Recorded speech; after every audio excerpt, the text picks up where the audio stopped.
Hey Gringo by Kaleo should sound something like this.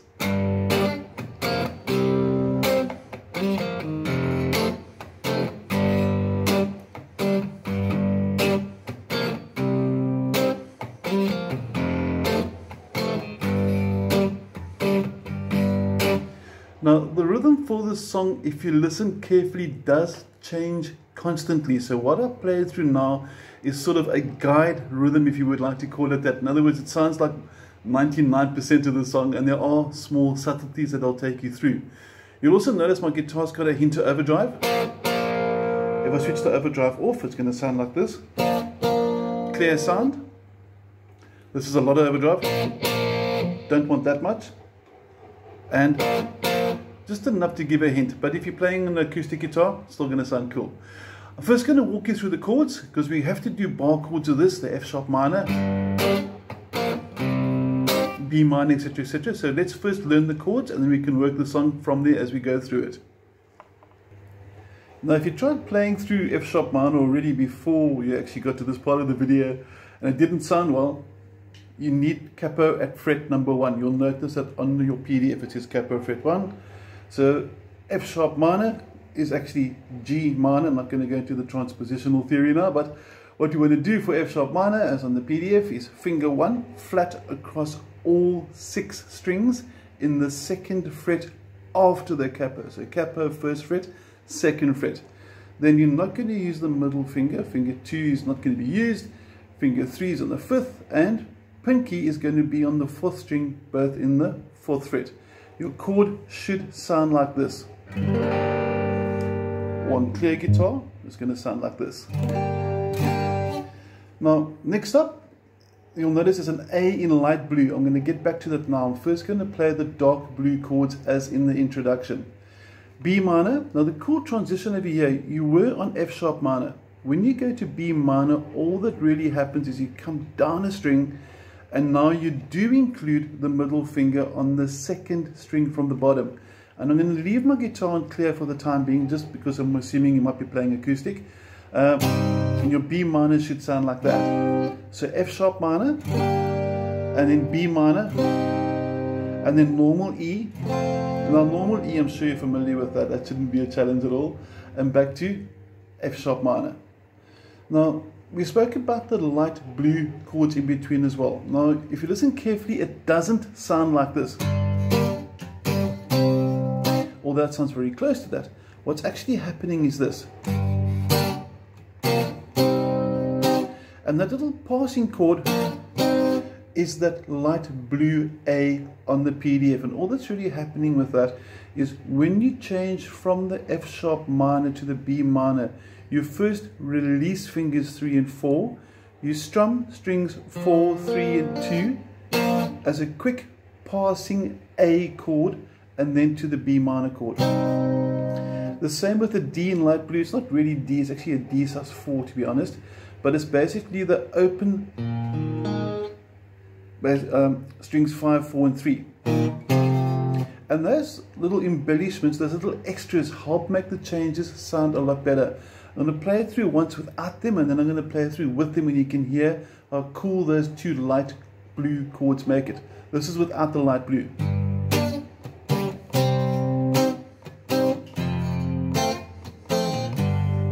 Sounds cool. And now we put it with it, and just notice how cool this sounds.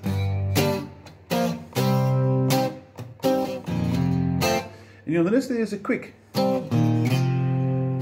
there, B minor, open D into the E.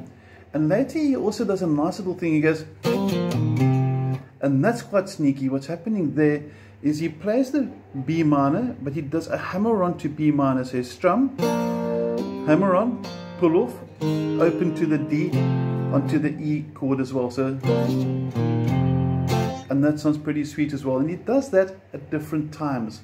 Now I'm going to focus more onto the strumming hand again, so we can see the rhythm pattern.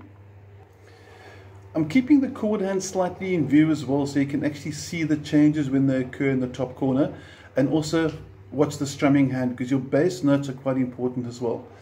When we start with the F sharp minor, we first strike the bass string, And it can be bass strings. In other words, you can strum strings 6 and 5. It just gives a bit more of a fuller sound. So it's going to go, and then the full chord. So slow motion, bass notes, and then the full chord like that.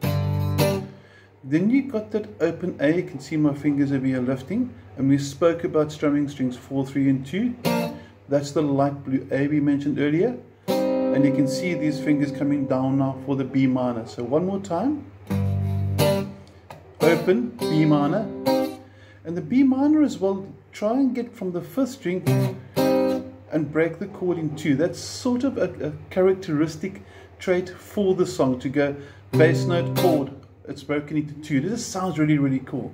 And if you put the overdrive back on, which I'm doing now, you're going to get this. And you can hear how cool it sounds like the original. From there, I'm first going to do without the hammer on and pull off. Going to go back to clear sound. And you got the open, which is going to be the D sus4, also the light blue, and into the E. Like that. So from the beginning now, if you want to play along with, 1, 2, 3, 4, and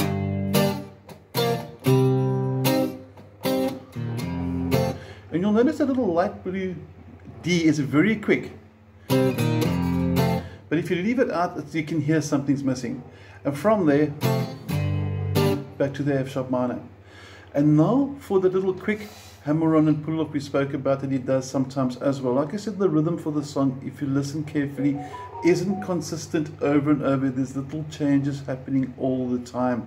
So don't feel obliged to keep it standard the whole way through. Let's go. 1, 2, 3, 4, and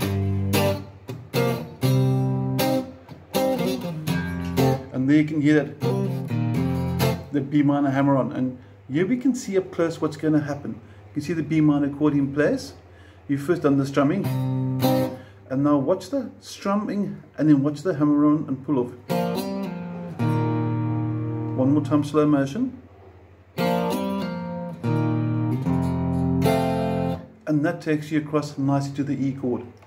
Now, the song has got 1 or 2 other little subtle changes as well, but once you've got the basic chords for this, in other words, the basic rhythm is dead, you're sort of home dry. But I want to quickly focus back into the fretting hand one more time.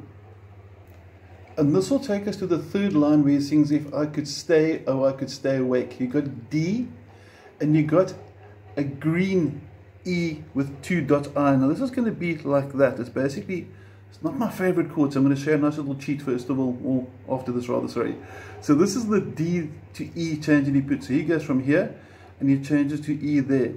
It gives a different sound. Now, if you power chord it, you can afford to lose the pinky, sorry, the ring finger. My bad. Okay, so check this over here. Instead of doing, he does this. And this over here now is going to be an E power chord. You're only playing strings 4, 3, and 2. First finger on the 4th string, 2nd fret, ring finger, 4th fret, 3rd string, and the pinky is going to be on the 2nd string of the 5th fret. And you can place it flat because you're not going to play that muted string anywhere. So it's a nice safeguard to make sure it's muted and it's not going to get in the way. Okay, now that happens for the 3rd line. So when you finally get to I could stay, oh, I could stay awake, you're going to have, and you're back to the F sharp minor. From then on, normal D, B minor, and normal E. So there's nice little alterations where they sometimes play the E, which will be E1 on this diagram, and sometimes where they play the E up there. But if you listen carefully, you can hear the difference in pitch when you go from the D to the E, or if you go from the E to the, you can hear similarities, but you can also hear the octave difference. So watch it for little subtleties like that, and you should be home for this entire song. It's quite an easy one. Just remember capo fret 1, like we said. I hope the bar chords go well for you. And just a quick hunch over here. I just want to show you sort of a quick hint, quick tip on the bar chords. I've come across that many people for the first time with bar chords hate them. And I didn't like them either. So if you're advanced, you can stop the video now and start practicing the song. But if you're new to bar chords, I'm going to show you 1 or 2 little tips that might help. Now, first of all, put your guitar flat like this. Okay, so I'm resting it on my leg like this. I've got my hand clamped over here. Notice my first finger here is nice and flat. And as I bend or lift my guitar, I bend the wrist. See my wrist bending? And it's this wrist over here. So if you find your muscles pulling a bit here, it means you're doing it right. Okay, this is the secret behind bar chords. So for the first few times you do it, this might get a bit sore. Like I said, it's doing it right. And the reason for this is to get this first finger flat. Okay, if you don't, if you got your hand like this, you'll notice immediately my first finger starts to bend, and then I get all these funny little notes. Don't want to hear those funny notes. So you need to straighten the first finger, and you can see from the angle there the pressure for the wrist. So if you've got hassles with your bar chords, bend the wrist. If it's still not working for you, take a video or a photograph, have someone do it for you, I guess, and then show me, send it to me. You got my WhatsApp details, and I can help you with your technique to get the bar chords right. Because once you've got bar chords, there are no more difficult chords. Then you're sort of pretty much home dry and you can play almost any song written. So bar chords, very, very important. They are a bit tricky for the first few times. Watch for the bending of the wrist. Have lots of fun with them.